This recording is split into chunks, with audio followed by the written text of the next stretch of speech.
ഇന്ന ഫീ ഖൽഖിസ് സമാവാതി വൽ അർദ്, ആകാശഭൂമികളുടെ സൃഷ്ടിപ്പിലും വഖ്തിലാഫിൽ ലൈലി വന്നഹാർ, രാപ്പകലുകളുടെ മാറ്റത്തിലും ലആയാത്തിൽ ഉലിൽ അൽബാബ്, ചിന്തിക്കുന്നവന് ബുദ്ധിയുള്ളവന് തീർച്ചയായും പാഠമുണ്ട്. അല്ലദീന യദ്കുറൂനല്ലാഹ ഖിയാമൻ വഖുഊദൻ വഅലാ ജുനൂബിഹിം വയതഫക്കറൂന ഫീ ഖൽഖിസ് സമാവാതി വൽ അർദ്. എങ്ങനെയുള്ളവരാണ് അവരെന്നറിയുമോ? അല്ലദീന യദ്കുറൂനല്ലാഹ, അല്ലാഹുവിനെ ദിക്ർ ചെയ്യുന്നവരാണവർ, അല്ലാഹുവിനെ സ്മരിക്കുന്നവരാണവർ. ഖിയാമൻ നിന്നുകൊണ്ടും വഖുഊദൻ ഇരുന്നുകൊണ്ടും വഅലാ ജുനൂബിഹിം, അവരുടെ പാശങ്ങളിൽ ചാഞ്ഞു കിടന്നുകൊണ്ടും അല്ലാഹുവിനെ ദിക്ർ ചെയ്യുന്നവരാണ്, അല്ലാഹുവിനെ ഓർക്കുന്നവരാണവർ. വയതഫക്കറൂന ഫീ ഖൽഖിസ് സമാവാതി വൽ അർളി, ആകാശഭൂമികളുടെ സൃഷ്ടിപ്പിനെ സംബന്ധിച്ച് ഉറ്റാലോചിക്കുന്നവരാണവർ. അങ്ങനെ അല്ലാഹുവിലുള്ള ദിക്റും ഈ പ്രപഞ്ചത്തെക്കുറിച്ചുള്ള പഠനവും രണ്ടും സമ്മിശ്രമായി ഒരാളിൽ സന്നിവേശിക്കുമ്പോൾ അവൻ പറയുന്ന വാചകം റബ്ബനാ മാ ഖലഖത ഹാദാ ബാതിലാ, അല്ലാഹുവേ ഒന്നും നീ ഇവിടെ വെറുതെ പടച്ചിട്ടില്ല, നിരർത്ഥകമായി ഒന്നും പടച്ചിട്ടില്ല. മനസ്സിലാക്കണം, ഈ വിഷയത്തിൽ മാത്രം റിസർച്ച് വന്നിട്ടുണ്ട്. ഈ ഒരു അല്ലാഹുവിൻ്റെ കലിമത്തിൽ മാത്രം അതിനെ എങ്ങനെ കൗണ്ടർ ചെയ്യാമെന്ന് അന്വേഷിച്ചിട്ടുണ്ട്. എന്തെങ്കിലും ഒരു കുറവുണ്ടോ അള്ളാഹിൻ്റെ പടപ്പിൽ? വെറുതെ എന്തെങ്കിലും അല്ല പടച്ചിട്ടുണ്ടോ എന്ന് അന്വേഷണം നടന്നിട്ടുണ്ട്. കുറവുകൾ അള്ളാഹുവിൻ്റെ പടപ്പിൽ എന്തെങ്കിലും കുറവുണ്ടോ നോക്കിയിട്ടുണ്ട്. കാണുമോ? ഖുർആന്റെ വെല്ലുവിളിയാണത്, ഖുർആന്റെ വെല്ലുവിളിയാണ്.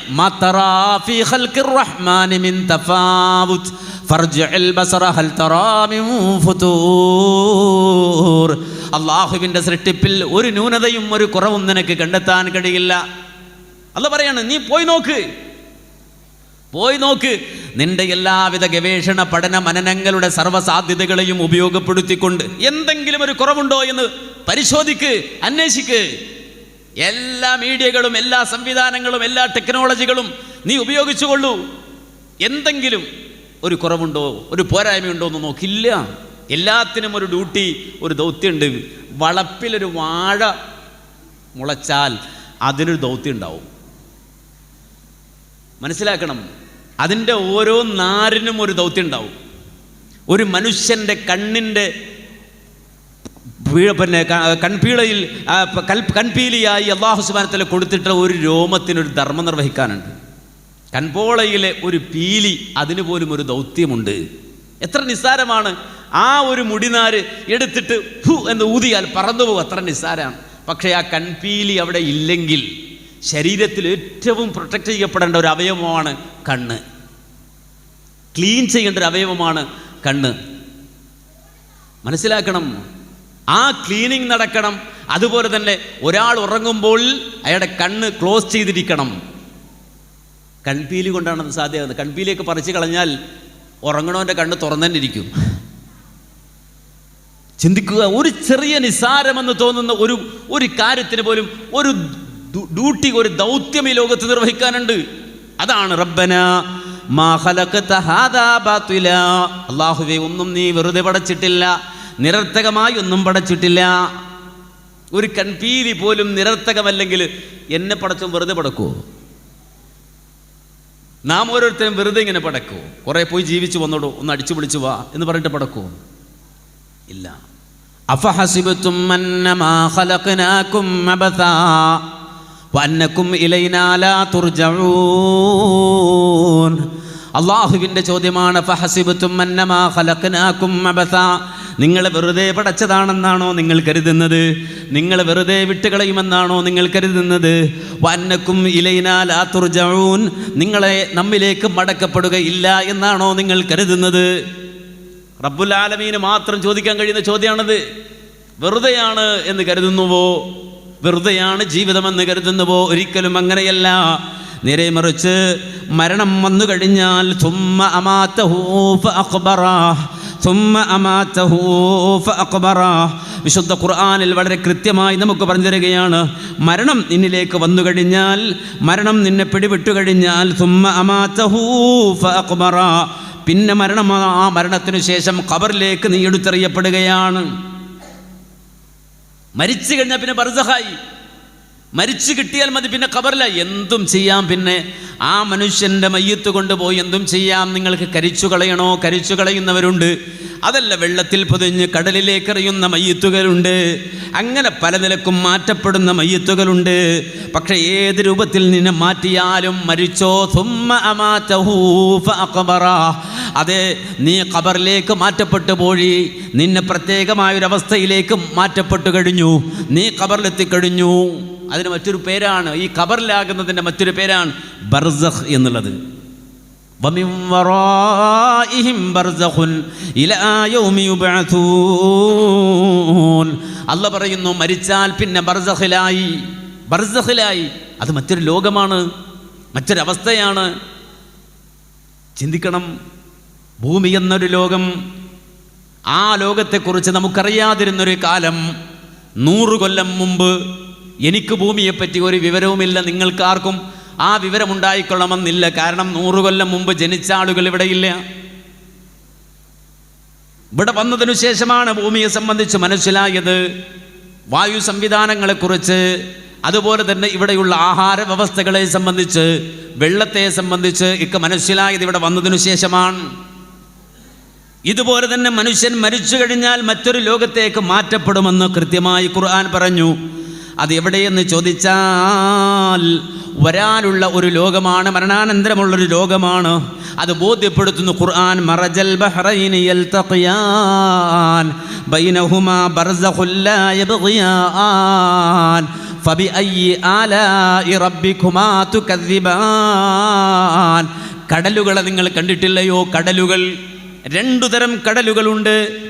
ഒന്നങ്ങേയറ്റം ചെളി പുരണ്ട് കിടക്കുന്ന ഉപ്പിൻ്റെ രസം കൂടുതലുള്ള കടല്, അതിനോട് ചേർന്നുകൊണ്ട് തന്നെ ഇതാ നല്ല ശുദ്ധമായ രൂപത്തിൽ, അത്ര തന്നെ ഉപ്പില്ലാത്ത രൂപത്തിൽ തെളിഞ്ഞ വെള്ളമുള്ള കടല്. ഇത് രണ്ടും ഇങ്ങനെ ചേർന്ന് കിടക്കുമ്പോൾ ആ വെള്ളം പരസ്പരം കലർന്നു പോകാതെ ഒരു വരയിട്ടതുപോലെ നിങ്ങൾ കണ്ടിട്ടില്ലയോ? ആ വരയിട്ടത് എന്ന് പറഞ്ഞാൽ ആ വരക്കിൽ അല്ലെങ്കിൽ ആ ഉപ്പ് വെള്ളത്തിനും ആ നല്ല വെള്ളത്തിനുമിടയിൽ ബർസഖുൻ, ഒരു മറയുണ്ട്. ആ ബർസഖിനെ അള്ളാഹു അവിടെ പരിചയപ്പെടുത്തി, അള്ളാഹു വിശദീകരിച്ചു തന്നു. കടലുമായി ബന്ധപ്പെടുത്തി ബർസഖ് എന്ന വാക്കിനെ പരിചയപ്പെടുത്തിയതുപോലെ വരാതിരിക്കുന്ന ആഖിറമെന്നൊരു ലോകമുണ്ട്, ദുനിയാവെന്നൊരു ലോകമുണ്ട്.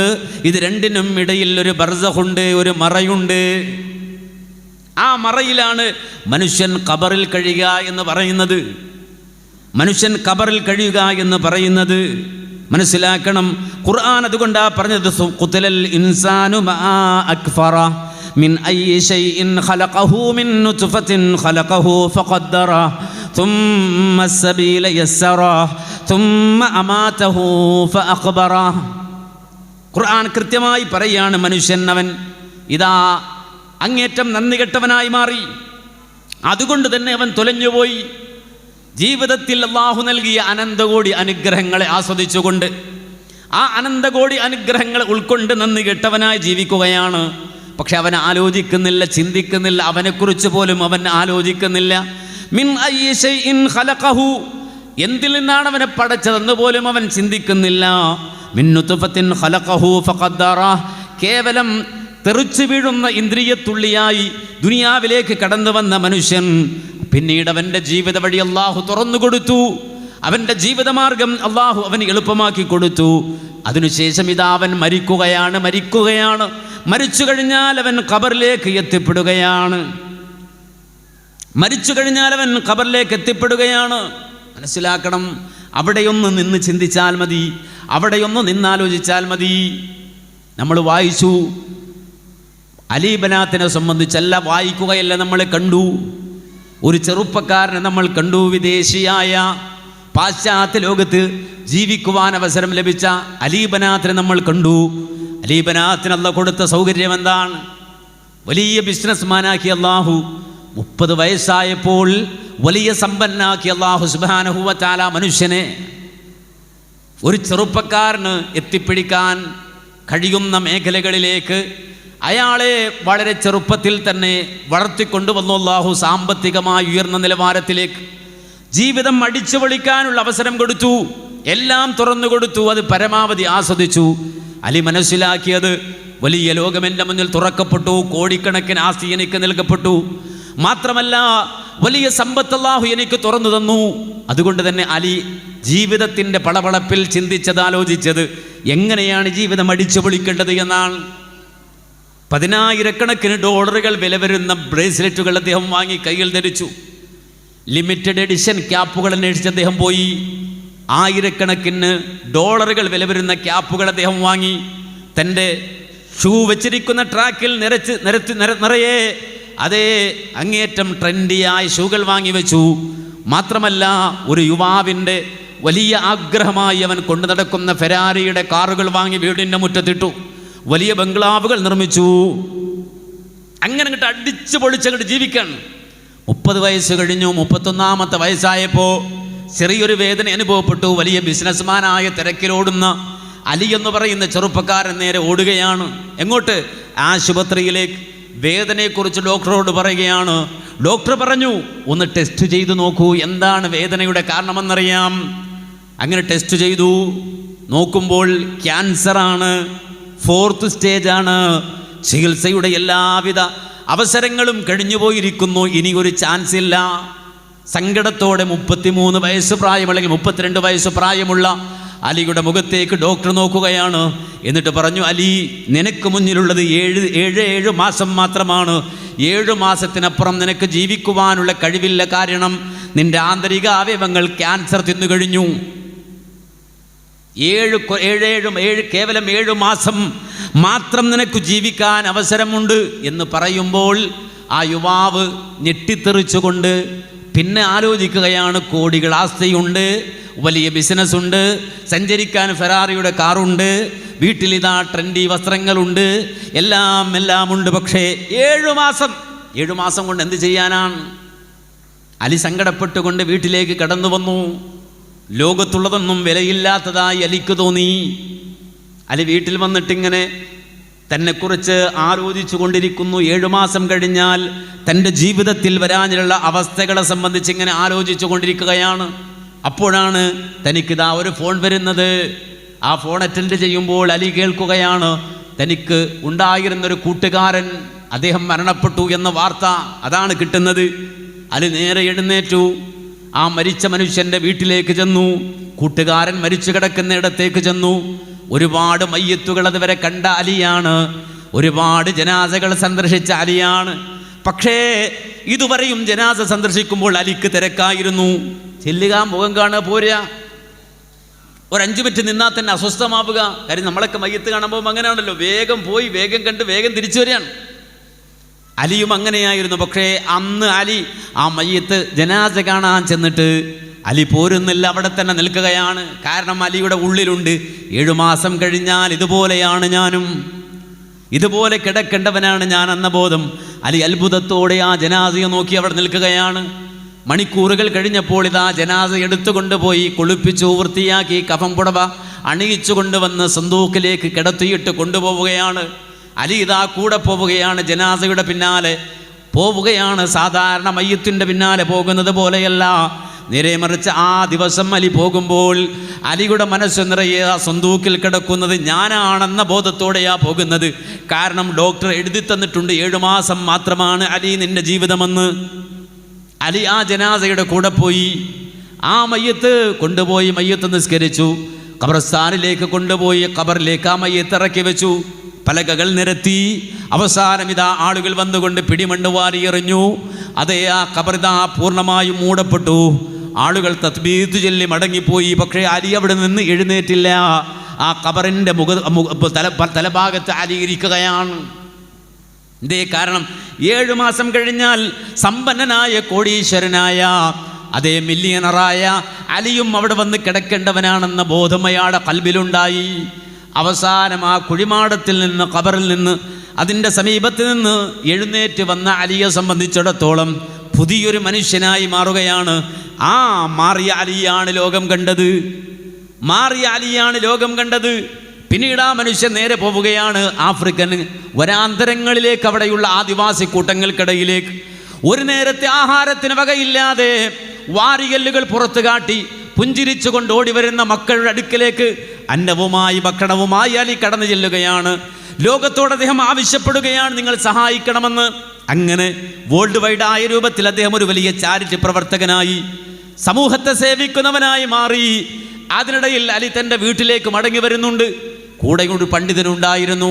ആ പണ്ഡിതൻ അലിയെ അവിടെ വെച്ചുകൊണ്ട് ഇൻ്റർവ്യൂ ചെയ്യുകയാണ്. അലി താൻ ഉപയോഗിച്ച വസ്തുക്കൾ കൊണ്ടുവന്ന് കാണിച്ചു കൊടുക്കുന്നു.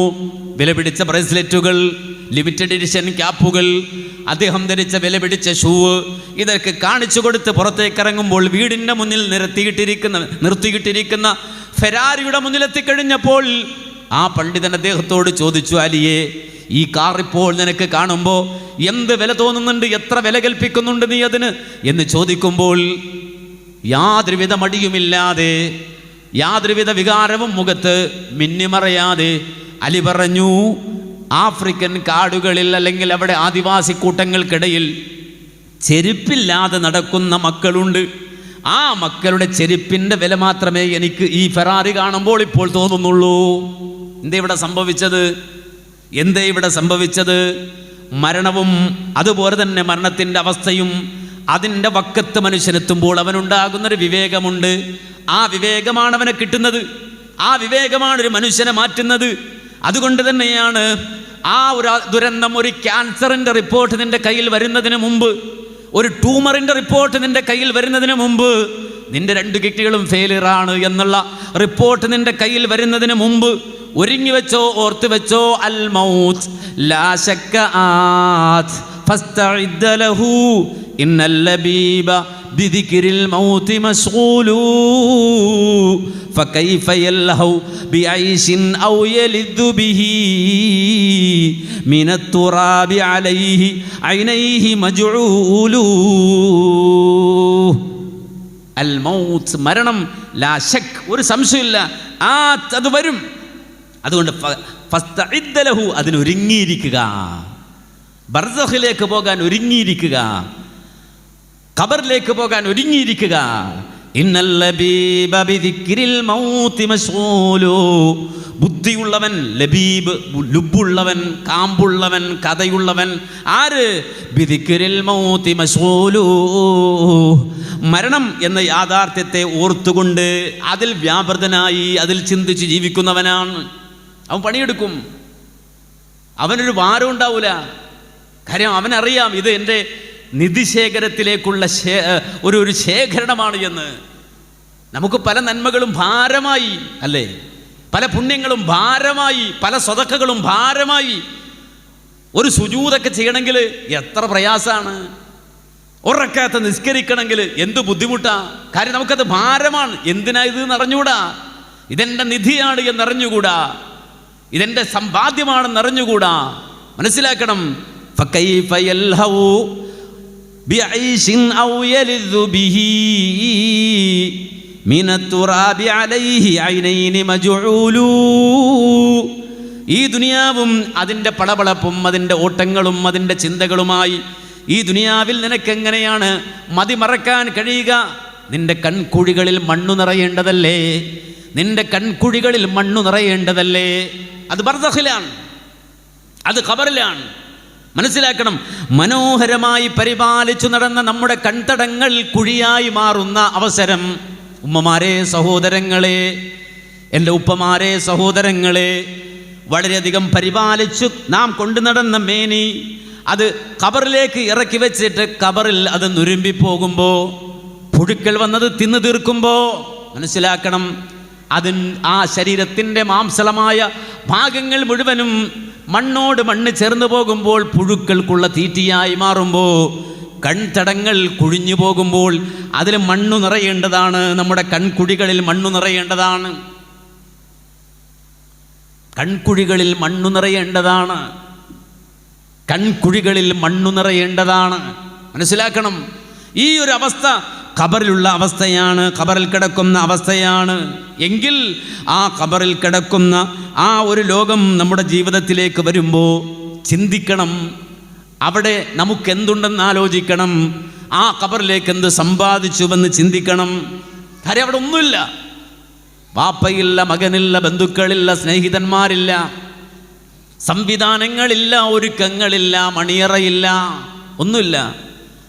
മണ്ണിൻ്റെ തലയിണയാണതിൽ നിനക്കുള്ളത്, ഞെരുക്കത്തിനാലിരു ഭിത്തിയാണതിനുള്ളത്. ഖബർ കണ്ടിട്ടില്ലേ? ഖബറിൻ്റെ അടുക്കൽ പോയി നിന്നിട്ടില്ലേ? ഉമ്മമാരെ, നിങ്ങൾ ഖബർ കണ്ടിട്ടില്ലേ? എന്താ അവിടെ ഉള്ളത്? എന്ത് സംവിധാനം ഉള്ളത്? മണ്ണിൻ്റെ തലയിണയാണതിൽ നിനക്കുള്ളത്, ഞെരുക്കത്തിനാലിരു ഭിത്തിയാണതിനുള്ളത്. ലഹദിൻ്റെ ഖബർ, ശഖിയായ ഖബർ, രണ്ടായിരുന്നാലും ഒരാൾക്ക് കിടക്കാൻ പാകത്തുള്ള ഖബറാണ്. ആ ഖബറിൽ ഈ ഞെരുക്കമുള്ള ആ ഒരു അവസ്ഥയിൽ അവിടെ ഒരുക്കിയ സംവിധാനങ്ങൾ ഒന്നുമില്ല. ഫാനില്ല, എ സി ഇല്ല, മറ്റു സംവിധാനങ്ങൾ ഒന്നുമില്ല. മാത്രമല്ല, നിന്നെ തിന്നാൻ അവിടെയുള്ളത് ചിതലും പുഴുക്കളും താവളം പെരുത്തുണ്ടതിൽ. സന്തോഷമാണവകൾക്കു നീ ചെല്ലുന്നതിൽ. പൊൻവർണ്ണ കോമള മൃദുലമായ ശരീരമിൽ സമരത്തിലാണ് പരസ്പരം തിന്നുന്നതിൽ. കാർഡില്ല റേഷൻ വേണ്ട പോലതിലുണ്ട്, ക്യൂ സിസ്റ്റമില്ല, തള്ളലാണത് കൊണ്ട്. ഒരു മനുഷ്യൻ മരിച്ചു കഴിഞ്ഞാൽ നമുക്കറിയാം, ഫോറൻസിക്കിന് പഠിക്കുന്ന മക്കളുണ്ടാവൂടെ, ചോദിച്ചു നോക്കവരോട്. ഒരു മയ്യത്ത് കിട്ടിക്കഴിഞ്ഞാൽ ആ മയ്യത്തിനെ നോക്കിയിട്ട് ഇത്ര ദിവസം മുമ്പാണ് ഈ മയ്യത്ത് മരിച്ചത് എന്ന് ഫോറൻസിക് റിപ്പോർട്ട് പഠിപ്പിക്കുന്നുണ്ട്. അതിൻ്റെ ആ റിപ്പോർട്ട് ഞാൻ എഴുതി വെച്ചിട്ടുണ്ടായിരുന്നു, ഇപ്പോൾ പറയാൻ നേരില്ല. ഒരു മയ്യത്ത് മരിച്ചാൽ ആ മയ്യത്തെ നോക്കിയിട്ട് ഈ ഫോറൻസിക് ഓഫീസർ പറയും ഇത്ര ദിവസം മുമ്പ് അയാൾ മരിച്ചത്. ഓരോ ദിവസം കഴിയുന്തോറും നമ്മുടെ ശരീരം ഇങ്ങനെ മാറിക്കൊണ്ടിരിക്കും. കാര്യം രാസപ്രവർത്തനത്തിൻ്റെ കലവറയാണ് മനുഷ്യ ശരീരം. അതിങ്ങനെ അടർന്ന് അവസാനം അസ്ഥിപഞ്ചരങ്ങളായി മാറി ആ അസ്ഥിയും മെല്ലെ മെല്ലെ നുരുമ്പി മണ്ണോട് ചേർന്ന് മിൻഹാ ഖലഖനാകും വഫീഹാ നുഈദുകും വമിൻഹാ നുഖ്രിജുകും താറതൻ ഉഖ്റാ. ഖുർആൻ പറഞ്ഞില്ലേ, മിൻഹാ ഖലഖനാകും, നിന്നെ പടച്ചത് മണ്ണിൽ നിന്നാണ്.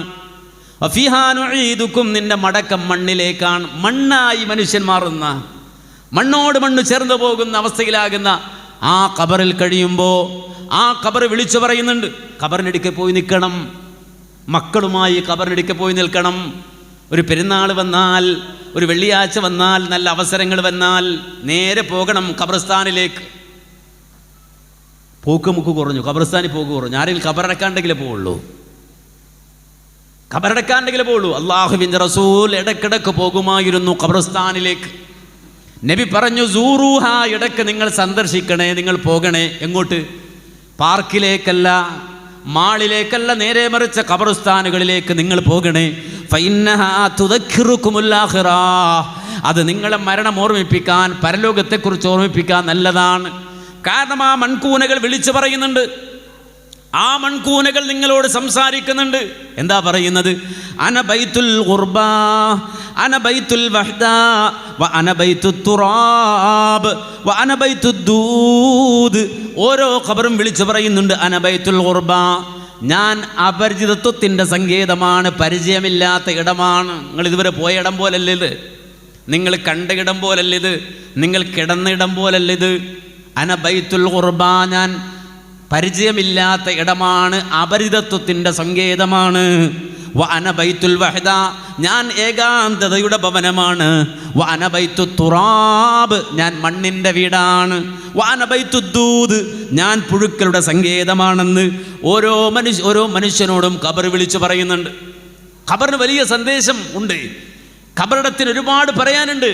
ഖബറിൻ്റെ അടുക്കൽ പോയി നിന്നിട്ട് ആളുകൾ ഒരുപാട് സംസാരിച്ചിട്ടുണ്ട്, ഒരുപാട് ആളുകൾ, നിരവധി പണ്ഡിതന്മാർ ഖബറിൻ്റെ സന്ദേശം കൈമാറിയിട്ടുണ്ട്. ആ ഖബറിൻ്റെ പ്രത്യേകത മഹാനായ ഉസ്മാൻ ഇബ്നു അഫ്ഫാൻ റളിയല്ലാഹു അൻഹു പറഞ്ഞല്ലോ, ഫഇൻ തൻജു മിൻഹാ തൻജു മിൻ ദി അദീമത്തിൻ വഇല്ലാ ഫഇന്നി ലാ ഇഖലൂക നാജിആ.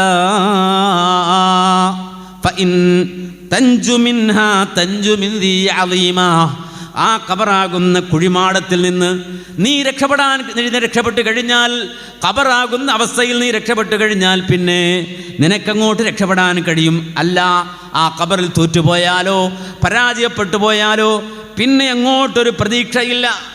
പിന്നെ അങ്ങോട്ടൊരു കടക്കലില്ല, പിന്നെ അങ്ങോട്ട് രക്ഷയില്ല. ആദ്യത്തെ കവാടം, ആഖിറത്തിലേക്കുള്ള എൻട്രൻസ്, ഫസ്റ്റ് കവാടം അത് ഖബറാണ്.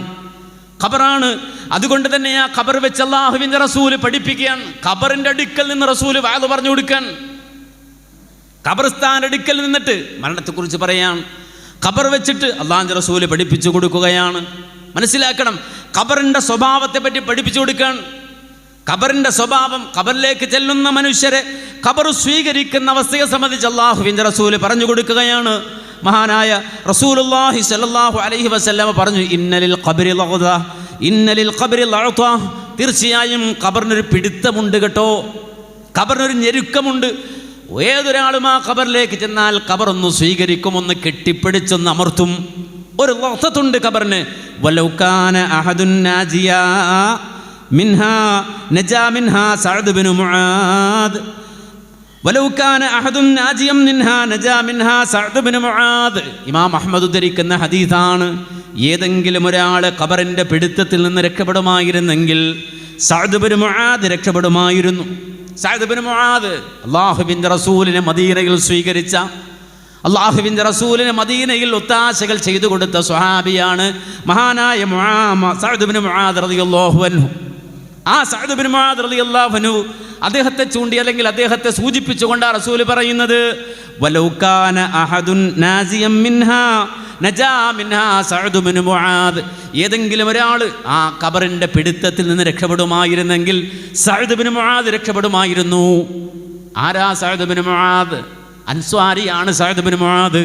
അല്ലാഹുവിൻ്റെ റസൂലിന് എല്ലാ നിലക്കും ഒത്താശകൾ ചെയ്തു കൊടുത്ത സ്വഹാബിയാണ് സഅദ് ഇബ്നു മുആദ്. അദ്ദേഹം ഈ ലോകത്ത് നിന്ന് യാത്ര പറഞ്ഞപ്പോൾ, അദ്ദേഹം മരണപ്പെട്ടപ്പോൾ, അദ്ദേഹത്തിൻ്റെ മരണത്തിലുണ്ടായ പ്രത്യേകത ഇമാം ബുഖാരി ഉദ്ധരിക്കുന്ന ഹദീസിൽ റസൂൽ പറയുന്നത് കാണാം, ഇഹ്തസ്സ അർശുർ റഹ്മാനി ലിമൗതി സഅദ് ഇബ്നു മുആദ്. സഅദ് ഇബ്നു മുആദിന്റെ മരണം കാരണത്താൽ ഇഹ്തസ്സ അർശുർ റഹ്മാൻ, അല്ലാഹുവിൻ്റെ ഏറ്റവും വലിയ സൃഷ്ടിയാണ് അർഷ്.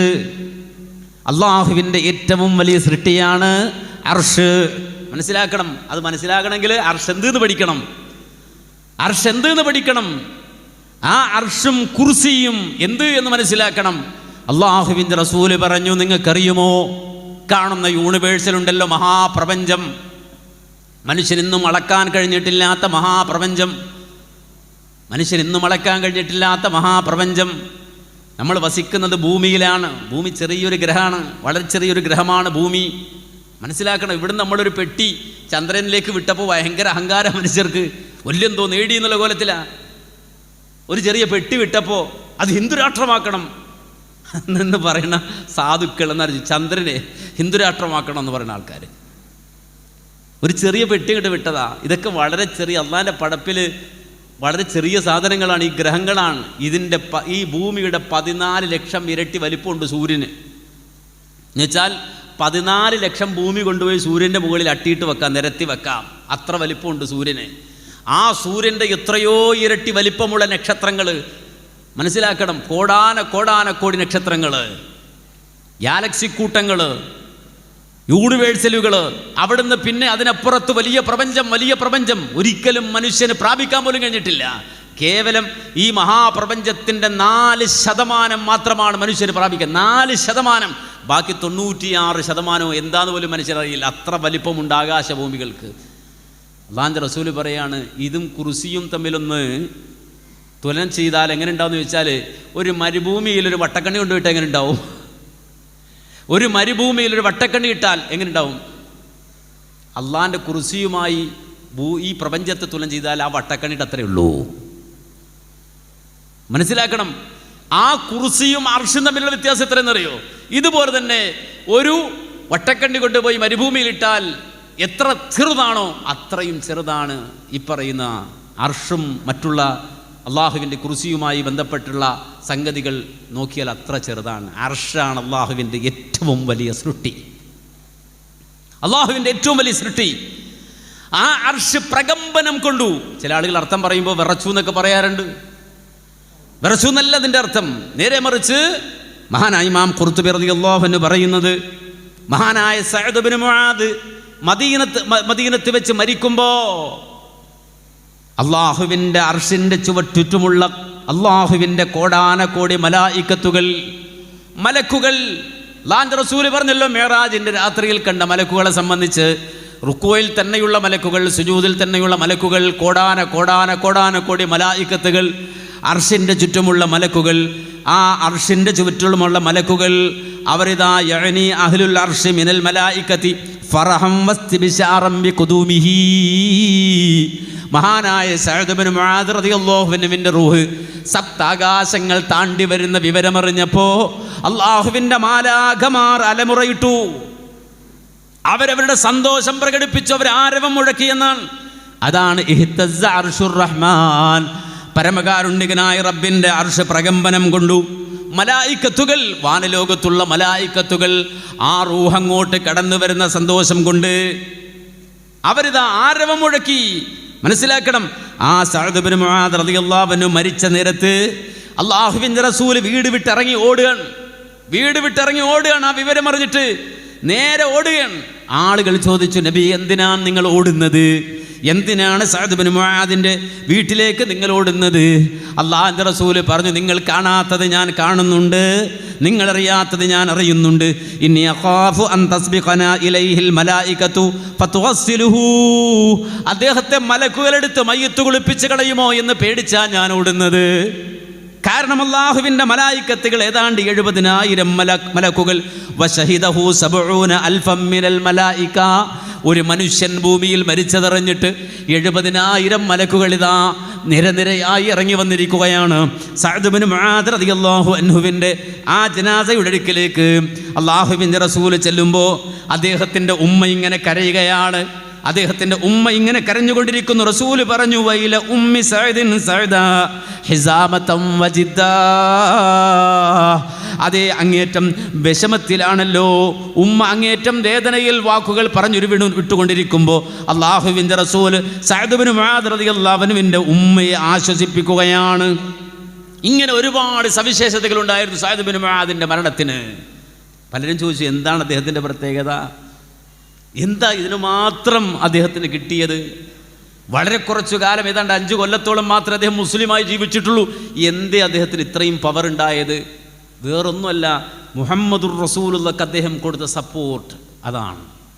ബദറിൻ്റെ രണഭൂമിയിലേക്ക് ഇങ്ങനെ പോകുമ്പോൾ അല്ലാഹുവിൻ്റെ റസൂല്, ചില ആളുകൾ പറഞ്ഞു, നബി അങ്ങോട്ട് പോകണ്ട, നമുക്ക് തൽക്കാലം തിരിച്ചു പോകാം, അല്ലെങ്കിൽ അബൂ സുഫിയാൻ്റെ കച്ചവട സംഘത്തെ പിടിച്ചിട്ട് അവിടുത്തെ പണവും കൊണ്ട് നമുക്ക് പോകാം എന്നൊക്കെ അഭിപ്രായം പറഞ്ഞപ്പോഴും മഹാനായ സഅദ് ഇബ്നു മുആദ് റളിയല്ലാഹു അൻഹു റസൂലുള്ളാഹിയുടെ അടുക്കൽ വന്നിട്ട് പറഞ്ഞു, നബിയെ, ഞങ്ങളെയും കൊണ്ട് നിങ്ങളൊരു സമുദ്രത്തിൽ അല്ലെങ്കിൽ കടലിൻ്റെ സമീപത്തേക്ക് പോയിട്ട് അതിലേക്ക് എടുത്തു ചാടാ ഞങ്ങളോട് പറഞ്ഞാലും ഒരിക്കലും ഞങ്ങൾ മറുവാക്ക് പറയില്ല റസൂലേ. നിങ്ങൾ പറഞ്ഞ പ്രകാരം ആ സമുദ്രത്തിൻ്റെ ആഴിയിലേക്ക്, അതിൻ്റെ ആഴത്തിലേക്ക് ചാടാ ഞങ്ങൾ ഒരുക്കമാണെന്ന് വിളിച്ചു പറഞ്ഞ ആളാണ് സഅദ് ഇബ്നു മുആദ്. അല്ലാഹുവിൻ്റെ റസൂൽ കൊടുത്ത സപ്പോർട്ടാത്. നമ്മുടെയൊക്കെ ജീവിതത്തിൽ അത് വേണം. നമ്മുടെയൊക്കെ ജീവിതത്തിൽ റസൂലുള്ളാഹിക്ക് സപ്പോർട്ട് നൽകണം. ഖുർആൻ പറഞ്ഞല്ലോ, അസ്സറൂഹു വനസറൂഹു, അസ്സറൂഹു വനസറൂഹു. മുത്തുനബിക്ക് സപ്പോർട്ട് കൊടുക്കുന്നവർ, റസൂലുള്ളാഹിയെ സഹായിക്കുന്നവര്. മനസ്സിലാക്കണം, നമ്മൾ മുജാഹിദുകളാ സലഫികളാന്ന് പറഞ്ഞ് നടന്നിട്ട് കാര്യം ഉണ്ടാവില്ല. കേവലം ആ ഒരു ആഹ്വാനം നടത്തിയിട്ട് അങ്ങോട്ടും ഇങ്ങോട്ടും നടന്നിട്ട് കാര്യമില്ല. പണിയെടുക്കണം. മുത്തുനബിയുടെ സുന്നത്തുകൾക്ക് വേണ്ടി അസ്സറൂഹു വനസറൂഹു. മുത്തുനബി ആ റസൂലുള്ളാഹിക്ക്, റസൂലുള്ളാഹിന്റെ ശരീരക്ക് സർവ്വ സപ്പോർട്ടുകളും. നബി പറഞ്ഞാൽ, അള്ളാഹിന്റെ റസൂൽ പറഞ്ഞാൽ ഫുൾ സപ്പോർട്ടാണ്, എതിർവാക്കില്ല. സഅദ് ഇബ്നു മുആദിന്റെ പ്രത്യേകത അതാണ്. മനസ്സിലാക്കണം, ആ രൂപത്തിൽ ജീവിച്ച് 70,000 മലക്കുകൾ ഇറങ്ങി വന്ന് ജനാസ ചുമന്നുകൊണ്ട് പോകുമ്പോൾ, സഅദ് ഇബ്നു മുആദിന്റെ ജനാസ ചുമന്നുകൊണ്ട് പോകുമ്പോൾ ആളുകൾ ചോദിക്കുകയാണ്, എന്തേ ഇതിന് കനമില്ലല്ലോ? മാ യംനഉഹു, എന്തേ നബിയെ ഞങ്ങൾ ഇതുവരെ യാ റസൂലല്ലാഹ് മാ ഹമൽനാ മയ്യിതൻ അഖഫ അലൈനാ മിൻഹു, ഇത്രയും കനമില്ലാത്ത മയ്യിത്ത് ഞങ്ങൾ ചുമന്നിട്ടില്ലല്ലോ, ഇത്രയും കനമില്ലാത്തൊരു മയ്യിത്ത് ഞങ്ങൾ ചുമന്നിട്ടില്ലല്ലോ. അല്ലാഹുവിൻ്റെ റസൂൽ അപ്പോൾ പറഞ്ഞത്, മാ യംനഉഹു അൻ യഖിഫ വഖദ് ഹബത മിനൽ മലായികത്തി കദാ വകദാ ലം യഹ്ബിതു ഖത്തു ഖബല യൗമിഹിം ഖദ് ഹമലൂഹു മഅകും. നിങ്ങൾ ഒറ്റക്കല്ലടോ ഈ മയ്യിത്ത് ചുമക്കണം, മലക്കുകൾ ഇങ്ങനെ താങ്ങി പിടിച്ചിട്ടുണ്ട്. അതിൻ്റെ ഭാരം മയ്യത്തിൻ്റെ ഭാരം മലക്കുകൾ ഏറ്റെടുത്തിട്ടുണ്ട്. നിങ്ങളിങ്ങനെ പിടിക്കണമെന്നേ ഉള്ളൂ, ഖനമുണ്ടാവില്ലതിന്. മനസ്സിലാക്കണം, ഈ സഅദ് ഇബ്നു മുആദ് ഏതെങ്കിലും ഒരാൾ ഖബറിൻ്റെ പിടുത്തത്തിൽ നിന്ന് രക്ഷപ്പെടുമായിരുന്നെങ്കിൽ സഅദ് ബിൻ മുആദ് ഖബറിന്റെ പിടുത്തത്തിൽ നിന്ന് രക്ഷപ്പെടുമായിരുന്നുവെന്ന് റസൂലുള്ളാഹി സ്വല്ലല്ലാഹു അലൈഹി വസല്ലം പഠിപ്പിക്കുകയാണ്. അപ്പോൾ ഒരു ഖബർ കണ്ടു ജീവിക്കുന്നവൻ, അത് പ്രതീക്ഷിച്ചു ജീവിക്കുന്നവൻ, അവൻ എന്തൊക്കെ ഒരുങ്ങണം, ഏതെല്ലാം രൂപത്തിലേക്ക് മനസ്സിനെ തയ്യാറാക്കണം, റസൂല് പഠിപ്പിക്കുകയാണ്, നബി പഠിപ്പിക്കുകയാണ്. കാരണം അങ്ങോട്ട് പോയി കഴിഞ്ഞാൽ എല്ലാവരും ഒരേ അവസ്ഥയിലല്ല, എല്ലാവരും ഒരേ ദറജയിലല്ല, വ്യത്യസ്തങ്ങളായ അവസ്ഥയിലാണ്. റഫീഖുൽ അഅലയിൽ ജീവിക്കുന്ന ആളുകളുണ്ട്, ബർസഖിൽ റഫീഖുൽ അഅലയിൽ ജീവിക്കുന്ന ആളുകളുണ്ട്.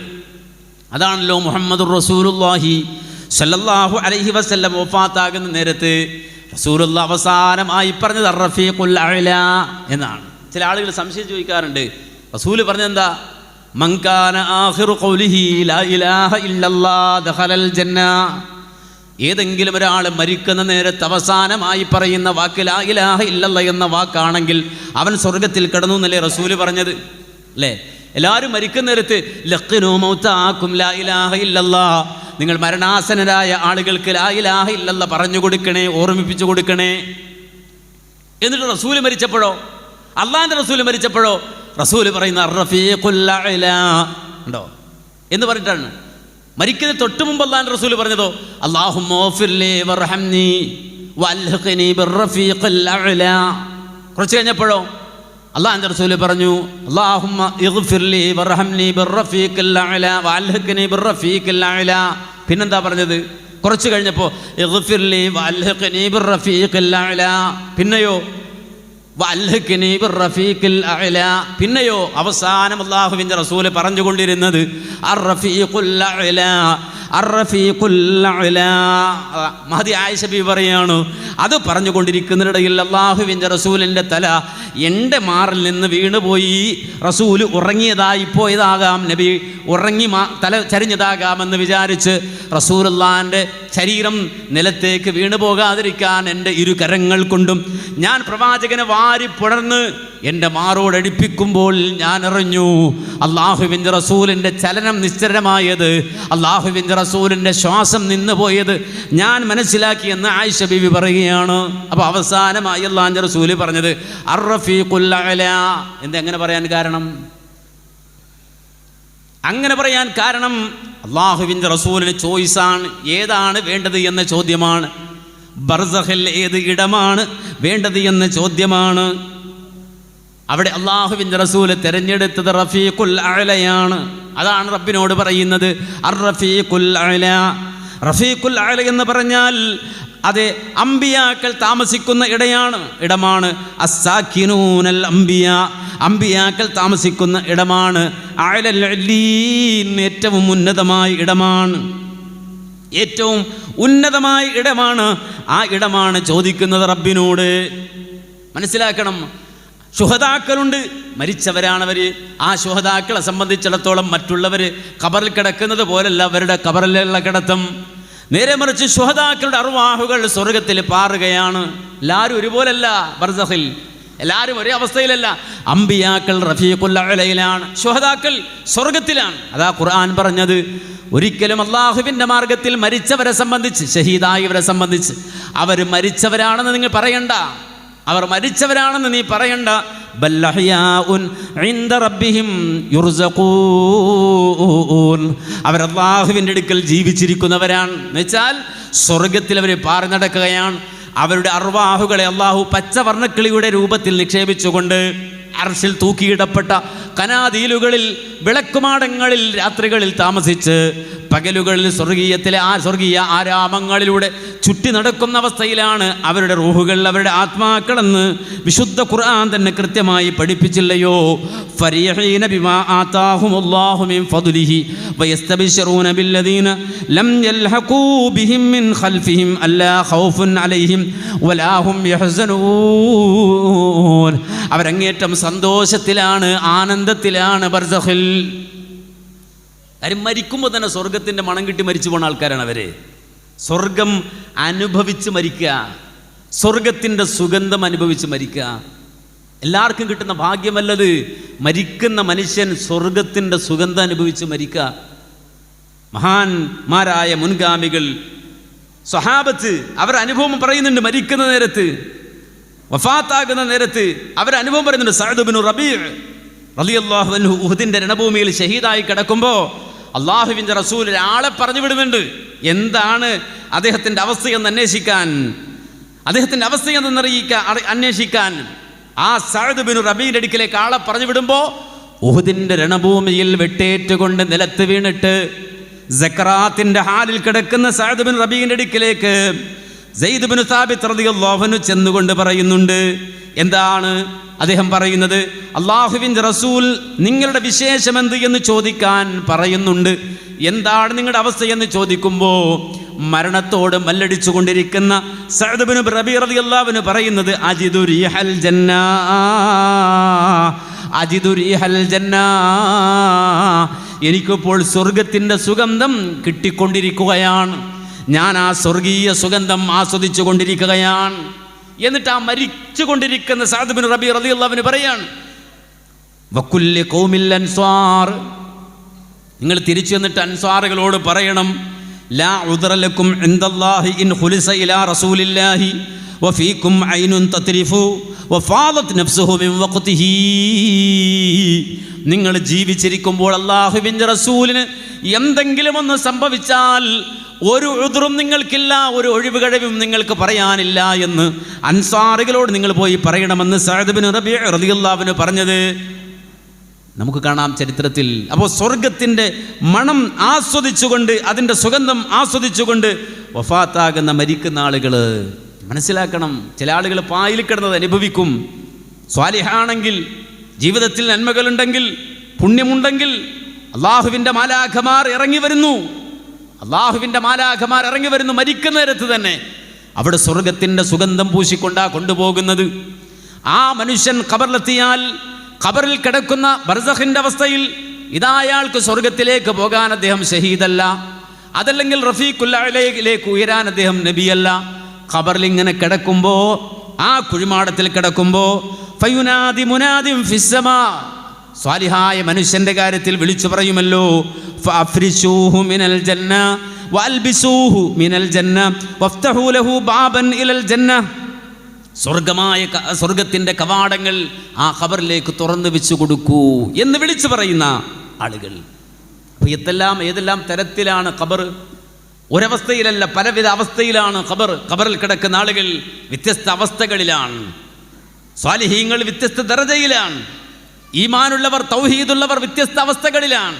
യുസബ്ബിതുല്ലാഹുല്ലദീന ആമനൂ ബിൽ ഖൗലി സാബിതി ഫിൽ ഹയാത്തിദ് ദുനിയാ വഫിൽ ആഖിറ.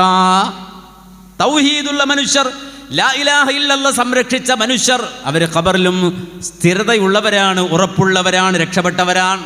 അതുകൊണ്ടാണ് തൗഹീദിന്റെ കാര്യത്തിൽ ഒരു വീഴ്ചയും വരുത്തരുത് എന്ന് പറയുന്നത്. മക്കൾക്ക് പഠിപ്പിച്ചു കൊടുക്കണം, അവർക്ക് തൗഹീദിന്റെ സന്ദേശം കൈമാറണം, അവർ തൗഹീദിന്റെ വാഹകരാകണം, അവർ തൗഹീദിന്റെ പ്രയോക്താക്കളാകണം, പ്രചാരകരാകണം. അതിനു വേണ്ടി മക്കളെ പരിശീലിപ്പിക്കണം. തൗഹീദുമായി ബന്ധപ്പെട്ട ഒരു കാര്യത്തിനും മക്കളെ വിലക്കരുത്. തൗഹീദിൽ ഉറപ്പിച്ചിരുന്നത്. കാരണം ദുനിയാവിൽ മാത്രം പോരെ നമ്മുടെ മക്കൾ, ഈ ദുനിയാവിൽ മാത്രം പോരെ നമ്മുടെ മക്കൾ. നാളെ ആഖിറത്തിൽ അവരെ നമുക്ക് വേണം, നാളെ പാരത്രിക ലോകത്ത് അവരെ നമുക്ക് വേണം. അതിനാണ് തൗഹീദ്. മനസ്സിലാക്കണം. ബാക്കി എന്തെല്ലാം ഉണ്ടാക്കിയാലും, ദുനിയാവിൽ എന്തെല്ലാം അവർക്ക് നേടിക്കൊടുത്താലും അതൊക്കെ തീർന്നു പോകും. മരിച്ചു കഴിഞ്ഞാൽ, ഖബറിലെത്തിക്കഴിഞ്ഞാൽ നമ്മൾ അവിടുന്ന് ഒറ്റക്കായി പോയി, എല്ലാവരും ഒറ്റക്കായി പോയി, വേറെയായി പോയി. മനസ്സിലാക്കണം. പിന്നീട് ജീവിതത്തിൽ എപ്പോഴെങ്കിലും ഒന്ന് ഒന്നിക്കണ്ടേ സുഹൃത്തുക്കളെ?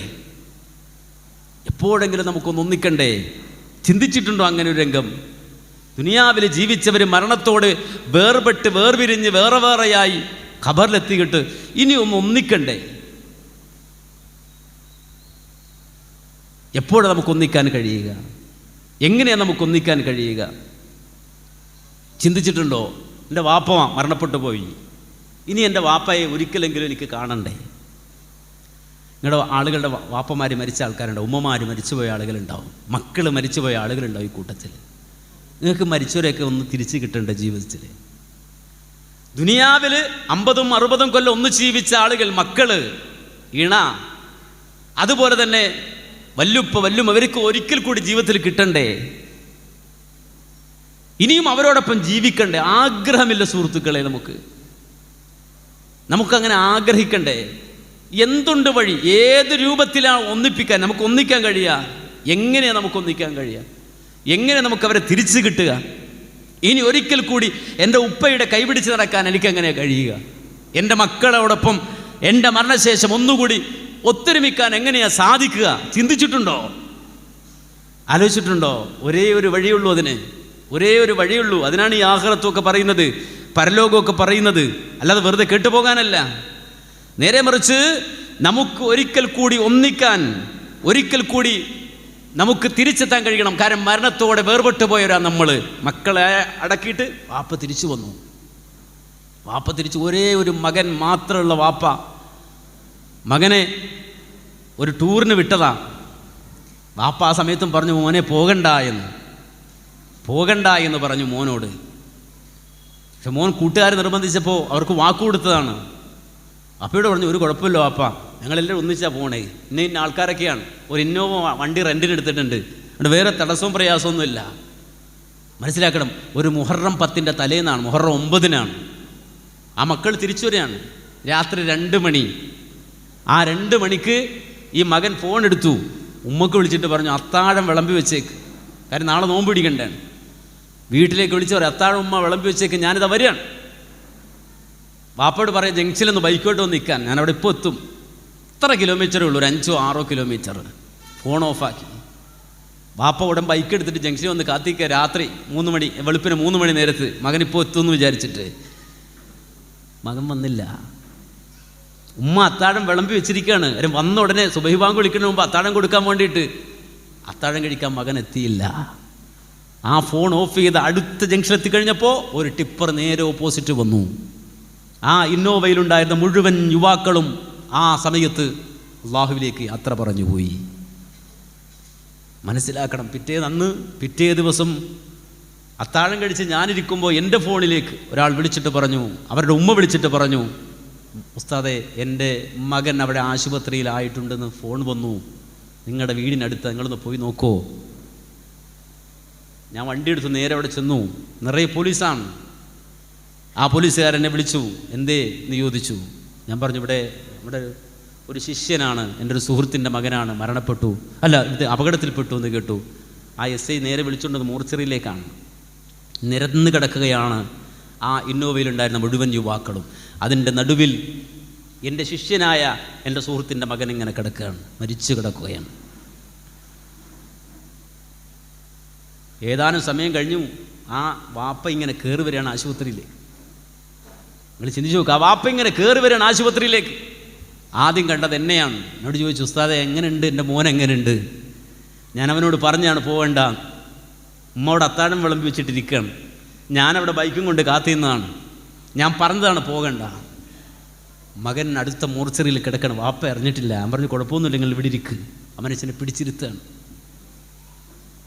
ഏതാനും മണിക്കൂർ അല്ലെങ്കിൽ ഏതാനും മിനിറ്റുകൾ കഴിഞ്ഞപ്പോൾ വാപ്പ തിരിച്ചറിയാണ്, മകൻ പോയി.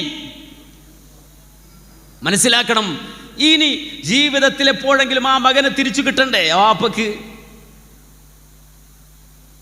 എൻ്റെ കൂടെ ജീവിച്ച് എൻ്റെ കൈപിടിച്ചു നടന്ന, എന്നെ സ്കൂളിൽ കൊണ്ടുപോയാക്കി എന്നെ പോറ്റി വളർത്തി എൻ്റെ ഉപ്പയെ ഒരിക്കൽ കൂടി എനിക്ക് കിട്ടണ്ടേ? എങ്ങനെയാ കിട്ടുക സുഹൃത്തുക്കളെ? ഒറ്റപ്പെട്ടു പോയില്ലേ? അവർ ഖബറിലായി പോയില്ലേ?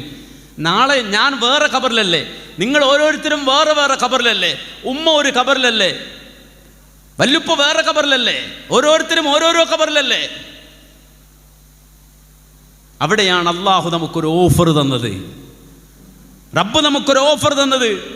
തിരിച്ചു തരാം, നിങ്ങൾക്ക് പോയതെല്ലാം തിരിച്ചു തരാം, എല്ലാം തിരിച്ചു തരാം. പക്ഷേ ഒരേ ഒരു ഉപാധി, അത് തൗഹീദിൻ്റെ ഉപാധിയാണ്, ലാ ഇലാഹ ഇല്ലല്ലാഹയുടെ ഉപാധിയാണ്, തൗഹീദിൻ്റെ ഉപാധിയാണ്. ആ തൗഹീദിൻ്റെ ഉപാധിയിൽ നിങ്ങൾക്ക് നഷ്ടപ്പെട്ടു പോയത് മുഴുവനും തിരിച്ചു തരാം. അതിനുവേണ്ടി റബ്ബ് ഒരുക്കിയതാണ് ഖിയാമം, അതിനുവേണ്ടി റബ്ബ് ഒരുക്കിയതാണ് ലോകാവസാനം. മനസ്സിലായില്ലേ? പല ശാസ്ത്രജ്ഞന്മാരും ആവർത്തിച്ച് പറയുന്നുണ്ടല്ലോ, ലോകം ഒടുങ്ങിപ്പോകുമെന്ന്, ലോകം നശിച്ചു പോകുമെന്ന്. ഈ ശാസ്ത്രജ്ഞർ ഇത് പറയുന്നതിന് മുമ്പ് ലോകത്തെ കഴിഞ്ഞുപോയ അമ്പിയാക്കൾ മുഴുവനും പറഞ്ഞു, കുല്ലു മൻ അലൈഹാ ഫാൻ വയബ്ഖാ വജ്ഹു റബ്ബിക ദുൽ ജലാലി വൽ ഇക്റാം ഫബിഅയ്യി ആലാഇ റബ്ബികുമാ തുകദ്ദിബാൻ. സർവ്വതും നശിക്കും, സർവ്വതും തകരും, സർവ്വതും നശിച്ചു പോകും, നാമാവശേഷമാകും. ക്ലിയറായിട്ട് ഖുർആൻ പറഞ്ഞില്ലേ? ഒറ്റ വാചകത്തിൽ പറഞ്ഞില്ലേ? കുല്ലുമൻ അലൈഹാ ഫാൻ, അല്ലാത്തതെല്ലാം നശിച്ചു, നാമാവശേഷമാകും. ഇനി അത് മുഫസ്സലായി തഫ്സീൽ ചെയ്ത് വേറെ വേറെ പറഞ്ഞെന്നില്ലേ? ഓരോന്നെങ്ങനെയാണ് നശിക്കുന്നത് എന്ന് ഖുർആൻ വേറെ വേറെ തന്നെ പറഞ്ഞു തന്നില്ലയോ? ആകാശം തകരുന്നതിനെ കുറിച്ച് ഖുർആൻ പറഞ്ഞില്ലയോ? ഇദസ്സമാഉ ഫതറത്, ആകാശം തകർന്നു തരിപ്പണമാകുമെന്ന് പറഞ്ഞില്ലയോ?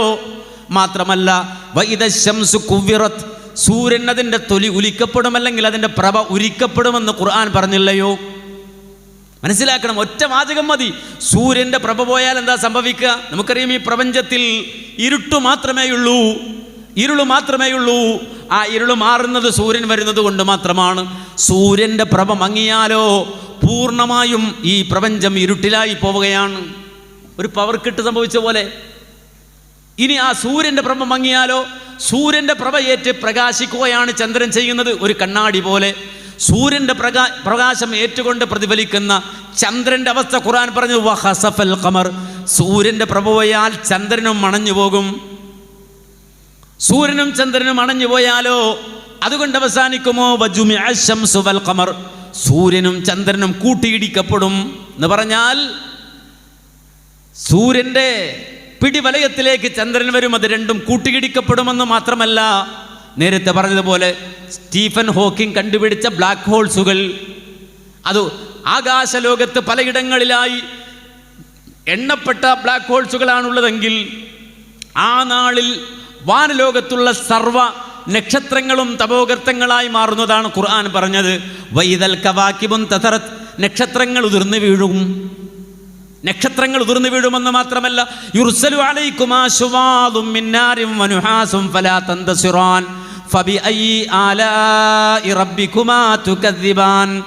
വാനലോകത്ത് നിന്ന് കറുകറുത്ത കരിമ്പുകളും തീനാളങ്ങളും മനുഷ്യ നിന്റെ മേലയക്കപ്പെടും.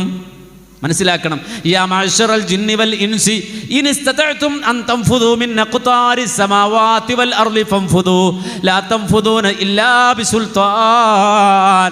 ആകാശഭൂമികളുടെ അതിർവരമ്പുകളെ ചാടിക്കടക്കാൻ മനുഷ്യ നിനക്ക് കഴിയുമോ? അല്ലാഹുവിൻ്റെ ചോദ്യമാണ്. ഭൂമിയുടെ അവസ്ഥയോ? ഇദാ സുൽസിലത്തിൽ അർളു സിൽസാലഹാ വഅഖ്റജത്തിൽ അർളു അസ്ഖാലഹാ. ജോഗ്രഫി പഠിക്കുന്ന മക്കളില്ലേ, കറങ്ങുന്ന ഭൂമിയെ പറ്റി പഠിക്കുന്ന മക്കളില്ലേ, അതിശീഘ്രം കറങ്ങിക്കൊണ്ടിരിക്കുന്ന ഈ ഭൂമി ഒന്ന് സ്റ്റക്കായാൽ, ഒന്ന് നിന്നു പോയാൽ ഭൂമി കറക്കം നിർത്തും. പക്ഷെ മനുഷ്യരും ഈ ഭൂമിയിലെ സർവ്വ വസ്തുക്കളും ഇങ്ങനെ കറങ്ങാൻ തുടങ്ങും. മനസ്സിലാക്കണം, ഭൂമി കറക്കം കൊണ്ട് നിർത്തിയാൽ, ഭൂമി സ്റ്റക്കായാൽ ഈ ഭൂമിയിലുള്ള സർവ്വ വസ്തുക്കളും അതിശീഘ്രം ഇങ്ങനെ കറങ്ങാൻ തുടങ്ങും.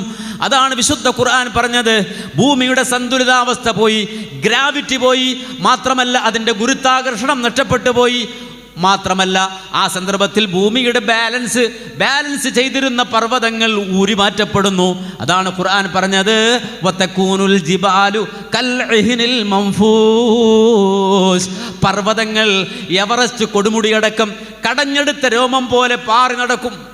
അതെങ്ങനെ പാറുക? പഞ്ഞു പോലെ പാറും. അതെങ്ങനെ പാറുക? ബഹിരാകാശത്ത് പോകുന്ന ആളുകൾ കണ്ടില്ലേ? ഇപ്പോൾ നമുക്കറിയാം, വിദേശത്ത് മിഡിൽ ഈസ്റ്റിൽ നിന്നൊരാൾ, ഒരു ചെറുപ്പക്കാരൻ, അദ്ദേഹം ഇതാ ബഹിരാകാശത്ത് പോയി കാണിക്കുന്ന പല ചിത്രങ്ങളും അതുപോലെ പല വീഡിയോകളും കാണുന്നില്ലേ? ഒഴുകാത്ത വെള്ളം ഗ്ലാസ്സിൽ നിന്ന് ഒഴുകാത്ത വെള്ളം പാർന്നടക്കുന്നത് കണ്ടില്ലയോ? മനുഷ്യൻ പാർന്നടക്കുന്നത് കണ്ടില്ലയോ ബഹിരാകാശത്ത്? എന്തുകൊണ്ടെന്ന് ചോദിച്ചാൽ അവിടെ ഗുരുത്വാകർഷണമില്ല, ഗ്രാവിറ്റി ഇല്ല, അതുകൊണ്ട് അവിടെ കനമില്ല.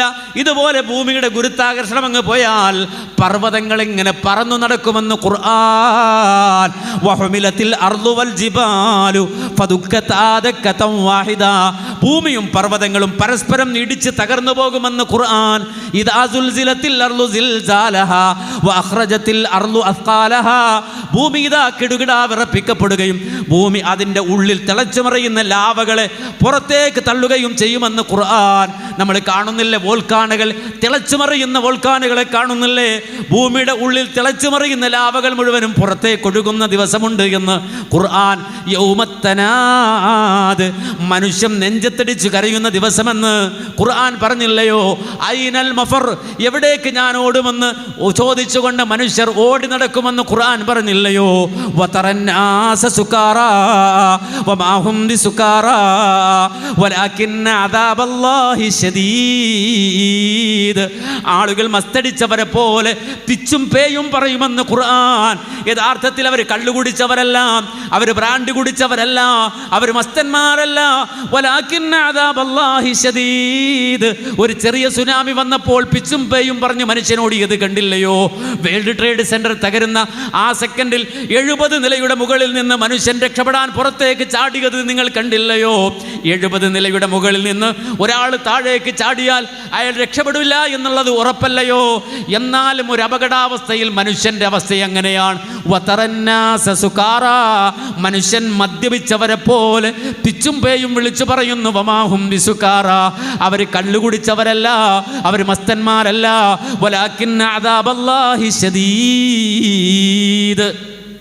അള്ളാഹുവിൻ്റെ ശിക്ഷ കണ്ട് കണ്ണ് തള്ളിപ്പോയ മനുഷ്യരാണ്. ഈ ദുരന്തം കണ്ട് കണ്ണ് തള്ളിപ്പോയ മനുഷ്യരാണ്. ആകാശഭൂമികൾ തകരുന്നത് കണ്ട് കണ്ണ് തള്ളിപ്പോയ മനുഷ്യരാണ് എന്ന് ഖുർആൻ വളരെ കൃത്യമായി നമുക്ക് മുന്നിൽ വിശദീകരിച്ച് തരുന്നുവെങ്കിൽ ആ നാശത്തിനു ശേഷമുള്ള പുനരുദ്ധാനം നമ്മൾ പലപ്പോഴും ചോദിക്കാറുണ്ട്, അള്ള ഇങ്ങനെ നശിപ്പിക്കുമോ? അള്ള ഒരു നാശകാരിയാണോ എന്നൊക്കെ. ചില ആളുകൾ അല്ലേ, പ്രളയം ഉണ്ടായപ്പോൾ ചില ആളുകൾ ചോദിച്ചു, അള്ള എന്തിനാ ഇങ്ങനെ പരീക്ഷിക്കണത്? അള്ള എന്തിനാ ഇതെല്ലാം നശിപ്പിക്കണത്? ഉണ്ടോ? അള്ളാഹുവിനെ സംബന്ധിച്ചിടത്തോളം റഹ്മാൻ റഹീം എന്ന അള്ളാഹിൻ്റെ 2 സിഫത്തുകളെ ഇന്ത്യ കണ്ട പ്രഗത്ഭനായ തർജുമാനുൽ ഖുർആനായ ഇന്ത്യയുടെ ആദ്യത്തെ വിദ്യാഭ്യാസ മന്ത്രിയായ അബുൽ കലാം ആസാദ് അദ്ദേഹത്തിൻ്റെ തർജുമാനുൽ ഖുർആനിൽ റഹ്മാൻ റഹീം എന്ന ആയത്തിനെ വിശദീകരിക്കുന്നുണ്ട്. അവിടെ പറയുന്നുണ്ട് എന്തെന്നറിയോ? ഒരു കാര്യം നശിക്കുക എന്നുള്ളത് നമുക്കാണത്. ഒരു കാര്യം നശിപ്പിക്കുക എന്നുള്ളത് നമുക്കാണ്. ഒരു വാഴ നശിച്ചു എന്ന് പറഞ്ഞാൽ അത് നമുക്കാണ്. വാഴ നശിക്കല്ല, വാഴ വേറൊന്നിന് വളമായി മാറുകയാണ്. അല്ല വേറൊന്ന് റീപ്രൊഡ്യൂസ് ചെയ്യുന്നുണ്ട്, വേറൊന്ന് ഉണ്ടാക്കുന്നുണ്ട് അതുവഴി. ഒരു പ്രളയം ഒരു നാശമൊക്കെ നമുക്കാണ്, അള്ളാഹു അത് വേറൊന്നും ഉണ്ടാക്കുകയാണ്. അതുകൊണ്ട് ഈ ആകാശഭൂമികൾ തകരുക എന്ന് പറഞ്ഞാൽ നമുക്കാണ് തകരൽ. എന്നാൽ അള്ളാഹുവിനെ സംബന്ധിച്ചിടത്തോളം അത് റീപ്രൊഡ്യൂസാണ്. രണ്ടാമത് റബ്ബ് നിർമ്മിക്കുകയാണ്, റീഫോം ചെയ്യുകയാണ്. അതാണ് ഖുർആൻ പറഞ്ഞത്. ആകാശഭൂമികൾ തകർന്നു എന്ന് പറഞ്ഞാൽ അതോടെ എല്ലാം കഴിഞ്ഞു എന്ന് മനസ്സിലാക്കണ്ട.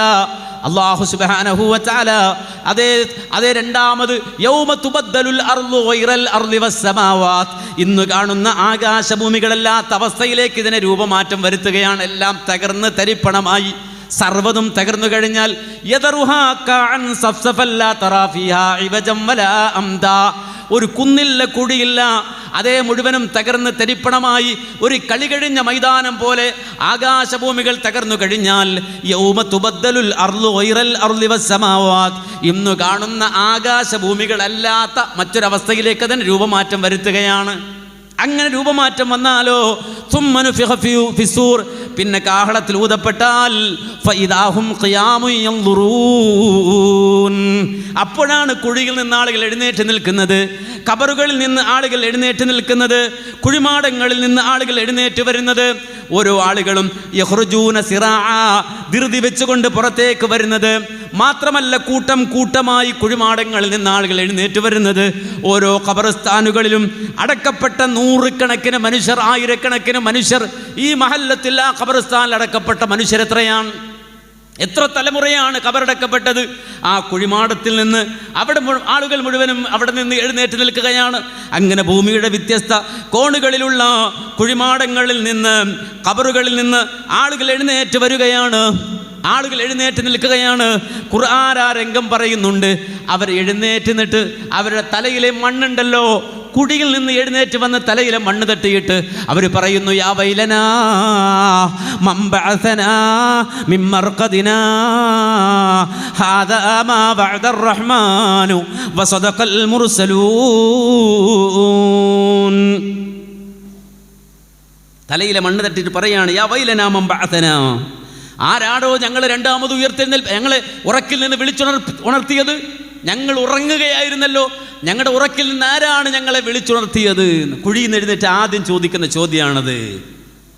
എന്നിട്ട് അപ്പുറത്തും ഇപ്പുറത്തും നോക്കണേ.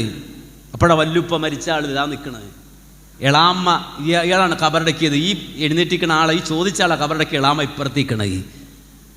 മൂത്താപ്പ അപ്പുറത്ത്, വാപ്പ ഇപ്പുറത്ത്, എല്ലാവരും ഇങ്ങനെ മരിച്ച മനുഷ്യന്മാരൊക്കെ എഴുന്നേറ്റിരിക്കണ ഇയാൾ കാണാണ്. ഒരുത്തനും തുണി എടുത്തിട്ടില്ല, വസ്ത്രം ധരിച്ചിട്ടില്ല, ചേലാകർമ്മം ചെയ്തിട്ടില്ല, എല്ലാവരും ഇങ്ങനെ എഴുന്നേറ്റിരിക്കുകയാണ്. ഇയാൾക്ക് പയ്യെയാണിത് കത്തുക. അയാൾ പറയും ഹാദാ മാ വഅദർ റഹ്മാനു വസദഖൽ മുർസലൂൻ.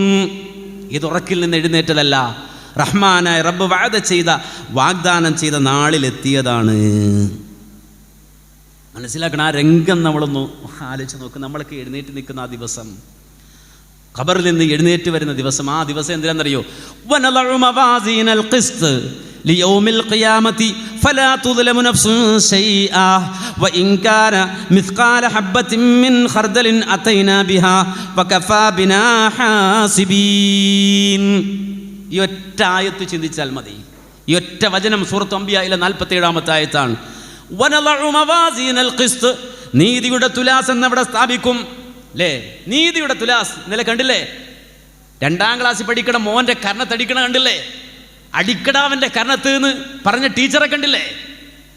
ഒരു പക്ഷേ അത് വീഡിയോയിൽ റെക്കോർഡ് ചെയ്യപ്പെട്ടിട്ടില്ലായിരുന്നെങ്കിൽ പുറം ലോകം അതറിയുമായിരുന്നില്ല.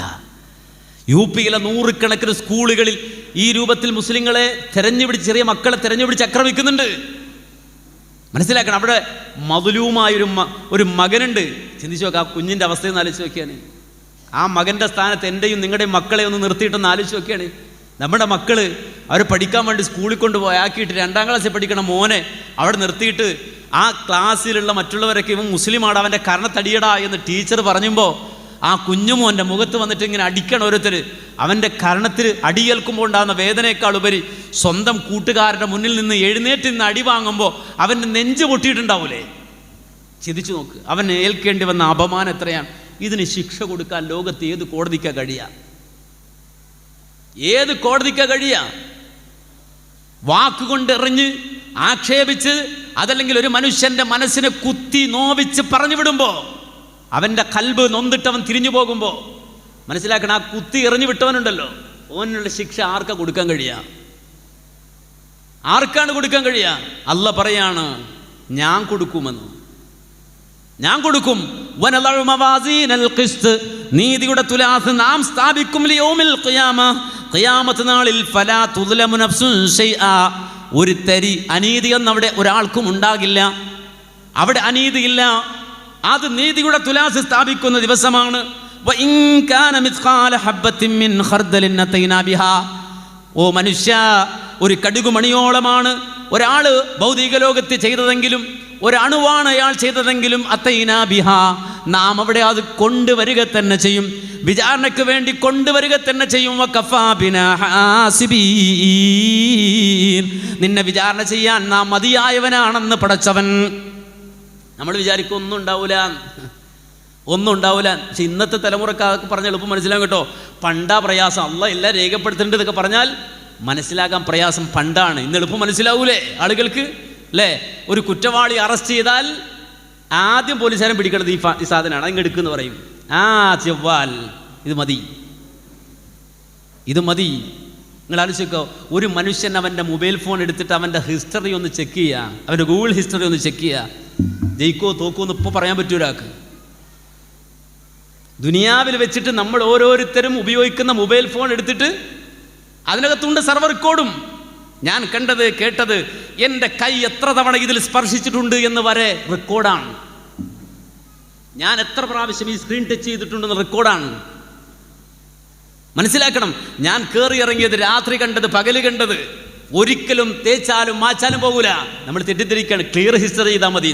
പോകൂലട്ടോ, ഒരു ക്ലിയർ ഹിസ്റ്ററി ചെയ്താൽ ഇതിൽ നിന്ന് പോകൂല. ഇപ്പോൾ അതുമല്ല, ഡിവൈസും അല്ല, ഇപ്പോൾ ക്ലൗഡാണ്, അന്തരീക്ഷത്തിലാണ് എല്ലാം. ക്ലൗഡഡായി ഫുൾ സ്റ്റോർ ചെയ്തു. എൻ്റെ നടത്തം ഞാൻ എവിടെ പോയി? നിങ്ങളോട് ചോദിച്ചാൽ നിങ്ങൾക്ക് പറയാൻ കഴിയുമോ? ഇല്ല. പക്ഷെ ഇതിനോട് ചോദിച്ചാൽ പറയും, ഇന്നലെ ഞാൻ എവിടെയായിരുന്നു, എത്ര കിലോമീറ്റർ ഞാൻ സഞ്ചരിച്ചു, ഏത് വഴിയിലൂടെ ഞാൻ കയറി ഇങ്ങോട്ട് ഇന്ന് ഇവിടെ എത്തിയത്, എത്ര മണിക്ക് ഞാൻ ഇവിടെ എത്തി. ആലോചിച്ച് നോക്കുക. ഇത് മുഴുവൻ റെക്കോർഡാണ്. ചെറുതും വലുതുമായ സർവ്വതും അല്ലാഹു സുബ്ഹാനഹു വ തആല അവൻ പറയാണ്, നാളെ റബ്ബിന്റെ മുന്നിൽ ഒരണു വിട്ടുകളയൂല കേട്ടോ, ഒരണു വിട്ടുകളയൂല. അത് ചിന്തിച്ചാൽ മതി, അതാലോചിച്ചാൽ മതി. തദക്കർ യൗമ തഅതില്ലാഹ ഫർദാ വഖദ് നുസിബത് മവാസീനുൽ ഖളാഇ വഹുതികത്തിസ് സുതൂറു അനിൽ മആസി വജാഅ الذنബു മുൻകശിഫൽ ഗിതാഇ. ഒറ്റക്ക് റബ്ബിനെ കണ്ടുമുട്ടുന്ന ദിവസം ഓർത്തു വെച്ചോ, ഒറ്റക്ക് വരുന്ന ദിവസം ഓർത്തു വെച്ചോ. മനസ്സിലാക്കണം, ഒറ്റക്ക് വരുന്ന ദിവസം റബ്ബ് തന്നെ ചോദിക്കുന്നത്, നിങ്ങൾ വന്നത് ഫുറാദൻ ഒറ്റക്കാണല്ലടോ, ഒരാളും സപ്പോർട്ടില്ലാതെ ഒറ്റക്കൊറ്റക്കാണല്ലോ വന്നിട്ടുള്ളത്. തനിച്ച് റബ്ബിനെ കണ്ടുമുട്ടുന്ന ദിവസം എന്തേ ബാക്കിയുള്ളവരെ കാണാനിട്ടാണോ? അല്ല, യൗമ യഫിറുൽ മർഉ മിൻ അഖീ, സഹോദരനെ വഴിയിൽ നിന്ന് കണ്ടതാ, പക്ഷെ ഓടിക്കളഞ്ഞതാണ് അവനിൽ നിന്ന്. വസ്വാഹിബതിഹി വഅഖീ, സ്വന്തം ജീവിതം പങ്കിട്ട ഇണയെ വഴിയിൽ വെച്ച് കണ്ടതാണ്. വർഷങ്ങൾക്ക് ശേഷം അല്ലെങ്കിൽ നൂറ്റാണ്ടുകൾക്ക് ശേഷം രണ്ടാമതൊരിക്കൽ കൂടി അവളെ കണ്ടപ്പോൾ ഓടിക്കളഞ്ഞതാണ്. വസ്വാഹിബതിഹി വബനീ, കൂട്ടുകുടുംബാദികളിൽ നിന്ന് മക്കളിൽ നിന്നൊക്കെ ഓടിക്കളയുകയാണ്. കാണാൻ ഇഷ്ടപ്പെടുന്നില്ല, പരസ്പരം കാണണ്ട. ബാപ്പ ഉമ്മയെ കാണുമ്പോൾ ഓടുന്നു, മക്കൾ വാപ്പയെ കാണുമ്പോൾ ഓടി മറയുന്നു, സഹോദരൻ സഹോദരനെ കാണുമ്പോൾ ഓടി മറയുന്നു. അതുപോലെ തന്നെ ബന്ധുക്കളെ കാണുമ്പോൾ പരസ്പരം ഓടി മറയുന്നു. കാരണം എന്തെന്നറിയോ? അവനവൻ്റെ പ്രശ്നമാണ്, എനിക്കെൻ്റെ പ്രശ്നമാണ്, എനിക്കെൻ്റെ പ്രശ്നമാണ്, എനിക്കെൻ്റെ പ്രശ്നം മാത്രമാണ്.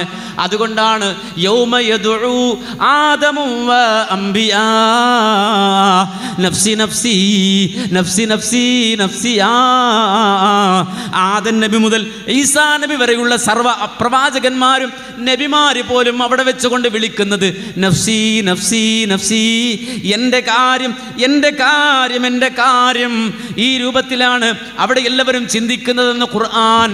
അങ്ങ് റബ്ബിൻ്റെ മുന്നിലേക്ക്, അള്ളാഹുവിൻ്റെ മുന്നിലേക്ക് വിചാരണയ്ക്ക് വേണ്ടി വരുമ്പോൾ അല്ലഖില്ലാഉ യൗമഇദിൻ യൗമഇദിൻ ബഅദുഹും ലിബഅദിൻ അദുവ്വ് ഇല്ലൽ മുത്തഖീൻ.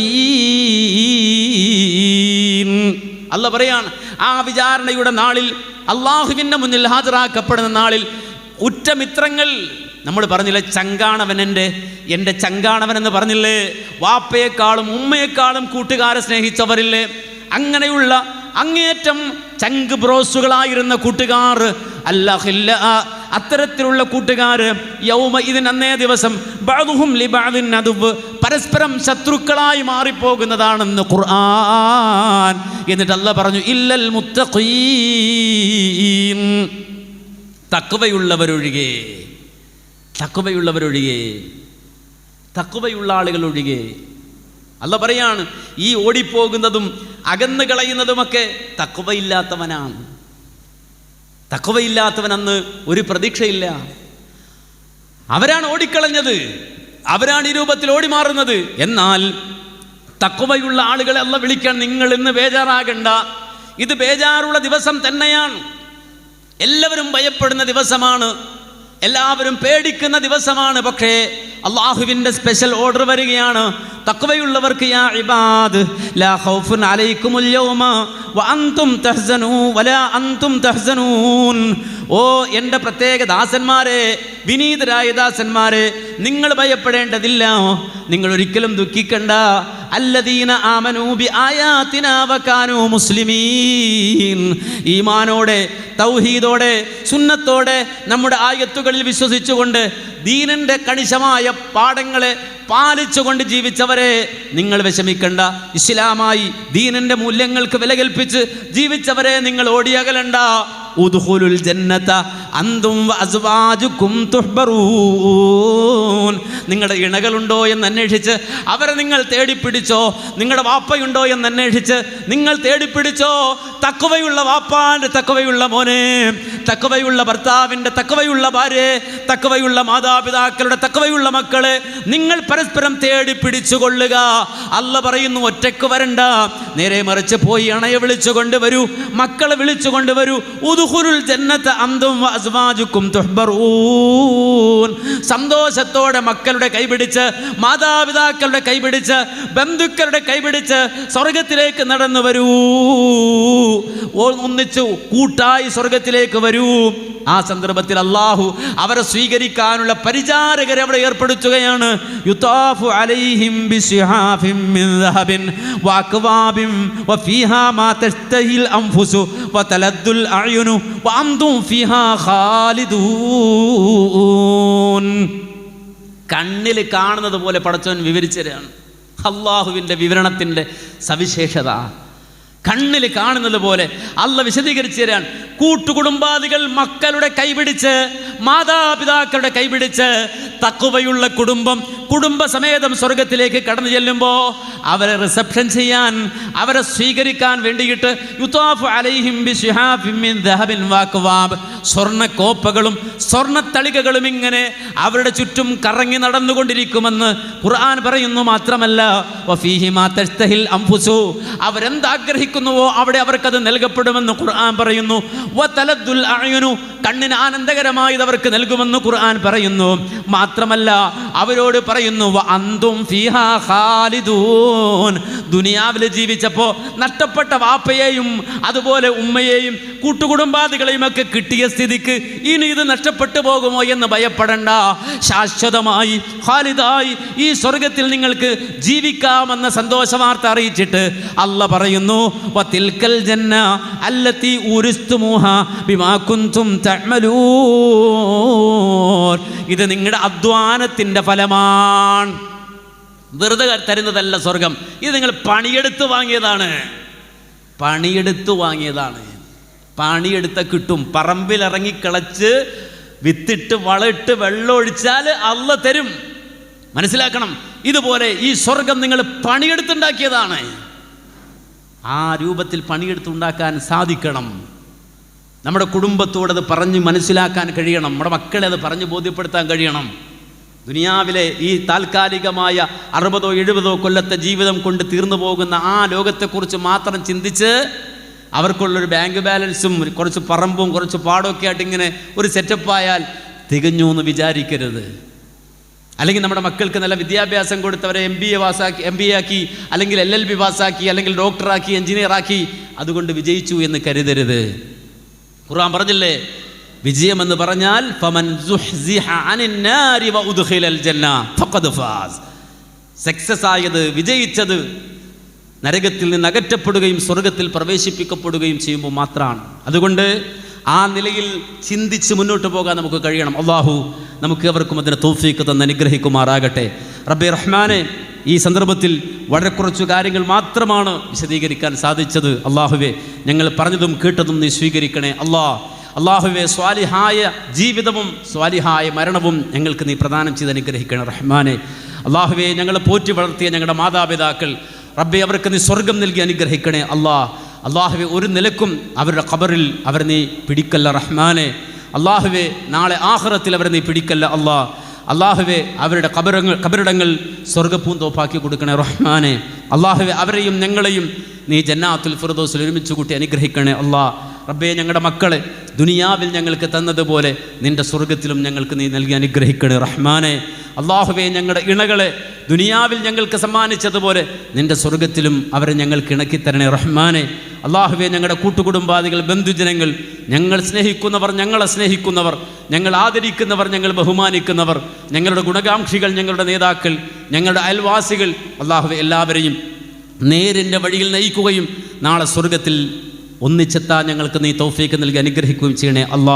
അല്ലാഹുവേ, എല്ലാ നിലക്കും നിൻ്റെ ദീനിന് ഖിദ്മത്ത് ചെയ്ത് മുസ്ലിമായി ജീവിച്ച് മുസ്ലിമായി മരിക്കാൻ ഞങ്ങൾക്ക് നീ തൗഫീഖ് നൽകി അനുഗ്രഹിക്കണേ റഹ്മാനെ.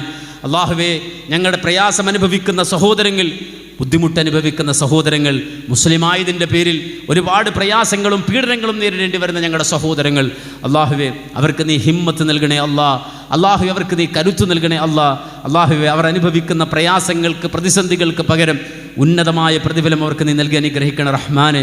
അല്ലാഹുവേ, ഞങ്ങളുടെ യുവത്വം വലിയൊരു സമ്മേളനം പ്രഖ്യാപിച്ചിരിക്കുകയാണ് റബ്ബേ. ഈ വരുന്ന ഡിസംബറിൽ നടക്കുന്ന ആ സമ്മേളനം അത് ഈ സമൂഹത്തിന് മാറ്റമുണ്ടാക്കുന്ന, ഈ സമൂഹത്തിന് പ്രയോജനകരമായ ഒരു സംഗമമായി നീ സ്വീകരിക്കണേ അല്ലാഹുവേ. നിൻ്റെ തൗഹീദിൻ്റെ പ്രോജ്വലമായ ഒരു വിളംബരമായി ആ സമ്മേളനം, ആ സംഗമം നീ സ്വീകരിക്കണേ അള്ളാഹുവേ അതിൻ്റെ ഭാഗമായി നടക്കുന്ന നിരവധി പരിപാടികൾ, ചെറുതും വലുതുമായ നിരവധി പരിപാടികൾ, അതിനുവേണ്ടി സാമ്പത്തികമായി, ശാരീരികമായി, അതുപോലെ തന്നെ തന്നാൽ കഴിയുന്ന നിലയിലെല്ലാം അധ്വാനിക്കുന്ന, പരിശ്രമിക്കുന്ന നിരവധി ആളുകളുണ്ട്. അള്ളാഹുവേ അതിൽ പ്രായം ചെന്നവരും യുവാക്കളും സഹോദരികളും ഒക്കെയുണ്ട്. അള്ളാഹുവേ എല്ലാവരെയും നിനക്കറിയാം. അള്ളാഹുവേ അവരുടെ അമലുകൾക്ക്, അവരുടെ ചെയ്തികൾക്ക് ഉന്നതമായ പ്രതിഫലം നൽകി അനുഗ്രഹിക്കണേ അള്ളാഹുവേ ഈ നാടിൽ നീ നന്മ നൽകണേ അള്ളാഹുവേ എല്ലാവിധ ഹൈറും ബർക്കത്തും ഈ നാട്ടിലും ഈ സമൂഹത്തിലും നീ നൽകി അനുഗ്രഹിക്കണേ റബ്ബേ തൗഹീദി കൂട്ടായ്മയായ തൗഹീദിൻ്റെ മഹല്ലുകളായി അള്ളാഹുവേ നിൻ്റെ തൗഹീദിൻ്റെ മാർഗത്തിൽ മുന്നേറിയ ഒരു നാടാണിത്. റബ്ബേ ഈ നാടിനെ നീ സ്വീകരിക്കണേ റഹ്മാനെ. അള്ളാഹുവേ ഈ നാട്ടിലുള്ള മനുഷ്യരെ നീ കബൂലാക്കണേ അള്ളാഹുവേ ഇവിടെ നിന്ന് മരണപ്പെട്ടു പോയ ഞങ്ങളുടെ മുൻഗാമികൾ, ഞങ്ങൾക്ക് മുന്നേ നിന്നിലേക്ക് എത്തിയവർ, അവരുടെ ഖബറിടങ്ങൾ നീ വിശാലമാക്കി കൊടുക്കുകയും റബ്ബേ അവരെ നീ നാളെ ജന്നാത്തുൽ ഫിർദൗസിൽ ഒരുമിച്ച് കൂട്ടി അനുഗ്രഹിക്കുകയും ചെയ്യണേ റഹ്മാനെ. റബ്ബന ആതിനാ ഫിദ്ദുനിയ ഹസന വഫിൽ ആഖിറതി ഹസനതൻ വഖിനാ അദാബന്നാർ. ربنا تقبل منا إنك أنت السميع العليم وتب علينا إنك أنت التواب الرحيم. ربنا اغفر لنا ولإخواننا الذين سبقونا بالإيمان ولا تجعل في قلوبنا غلا للذين آمنوا ربنا إنك رؤوف رحيم والحمد لله رب العالمين. السلام عليكم ورحمة الله وبركاته.